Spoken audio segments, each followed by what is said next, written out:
Blessings. Some of the stories that I have here tonight: elderly man convicted for killing teen found with her throat slashed. Also coming up, Wholeness prepared to declare state of emergency in central Kingston. So that and more. And remember that if you're new to the channel, if it is your first time over here, please I'm asking you to subscribe. Plus, click the notification bell, and while doing so, select option all.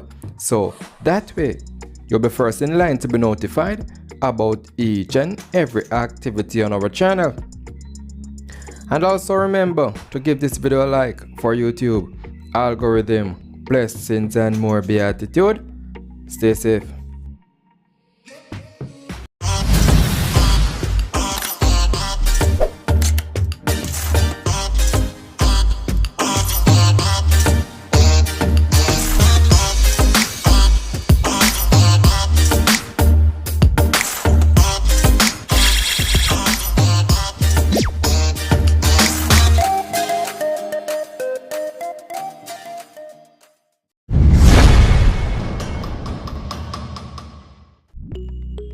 Starting off in St. Ann, an elderly man was today convicted for the gruesome killing of a teenage girl whose body was found with multiple piercings and her throat slashed.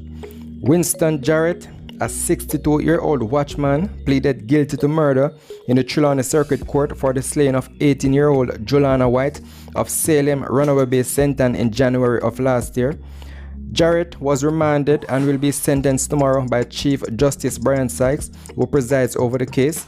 The Duncans police had reported that about 6:45 a.m. on January 25 of 2020 last year, a passerby stumbled upon White's body and alerted them.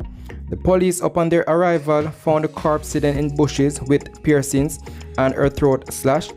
Following investigations, Jarrett surrendered to the police on February 18 last year and was subsequently charged, and I'll keep you abreast on that as the case progresses.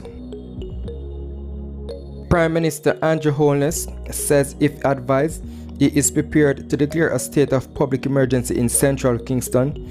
Holness was reacting to news that several houses on Beatitude Street were set on fire by heavily armed gunmen on Tuesday before dawn, displacing more than 30 people as they fired wildly at the occupants, some of whom were children. One man was shot in the shoulder. He remains hospitalized. While addressing the opening of the Olympic Gardens police station in St. Andrew this morning, the Prime Minister said he told the police commissioner that no stone must be left unturned to find those who are responsible for this incident. This government has more than double, well, what am I saying double? We have increased the budget over 10 times what it was. We spent $40 billion on security in 1 year. And right now, we have over 200 police stations that are being improved. We have improved the mobility of the police force. We have improved the technology of the police force. We are increasing recruitment. We are changing the way in which the police interact and interface with the public. You are seeing greater, I don't want to use the term courtesy, but certainly greater respect in how the police treat with the citizens. We are doing everything to transform the force. We, as a government, have put in place almost everything that has been asked of us to transform security in Jamaica. And calls have been made in recent weeks by the People's National Party caretaker for the constituency, Imani Duncan Price, protesters and victims of crime, for the declaration of a zone of special operations in the area. The division has experienced a surge of more than 30% in shootings and killings since the start of the year. And recalling the events of Eventide Home fire in 1980, which claimed the lives of more than 150 elderly women who were sleeping when the fire broke out, the Prime Minister reasoned that the trend of criminal activity in central Kingston couldn't move in that direction if it is not curbed as soon as possible. And as he spoke to the police commissioner and chief of defense staff, he said, "This is something that we need to look at closely, because there must never be a time when criminals feel that they're above the law. They must shake when they see the security forces, but basically sometimes the police them shake when they see criminal." Anyway, leave a comment and make your opinion counts down in the comment section. And here's a follow-up video of the fire that displaced over 30 armed persons on Beatitude Street. Be attentive. For the residents of central Kingston, there seems to be no end in sight to this ongoing terror. Now, tragedy struck early Tuesday morning as at least 3 dwellings were burnt down on Beatitude Street by unknown assailants. Now, that's not all. As the victims tried to escape, they were attacked with a hail of bullets and had to rush back into the burning structure.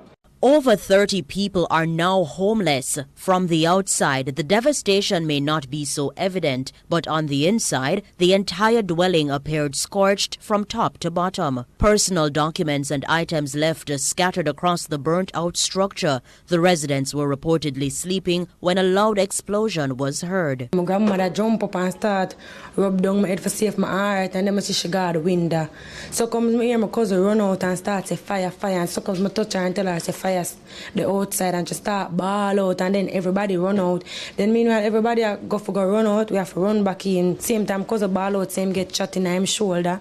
Then him run come here and they mom, me get shot. Him go try to take out him working computer and could get for take them out, cause the place gone flat already. 2 disabled persons were inside when the fire started. Some of the victims were able to recover a few of their belongings, while others were not so lucky. Everything. Nothing was saved? Nothing, not even a lighter, ma'am. I have 7 of them and couldn't save one.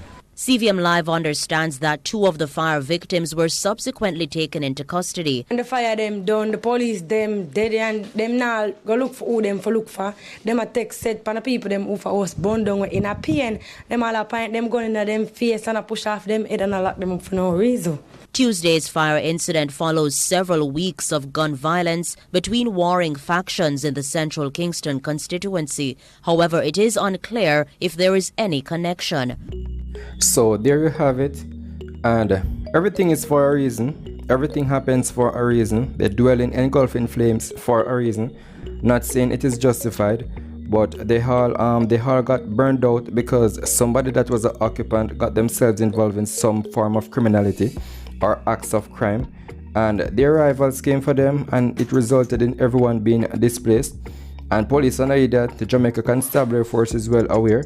So the females who continue to back criminals will get their pay soon and very soon. It's just a sad truth. Not until they learn how to reject the proceeds of crime, stop accepting the thief in money, assets of crime, etc.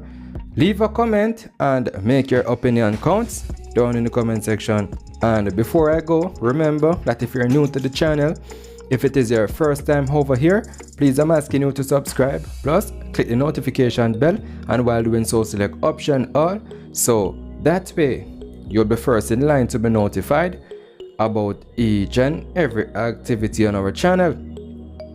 And also remember to give this video a like for YouTube algorithm. Blessings and more beatitude. Stay safe.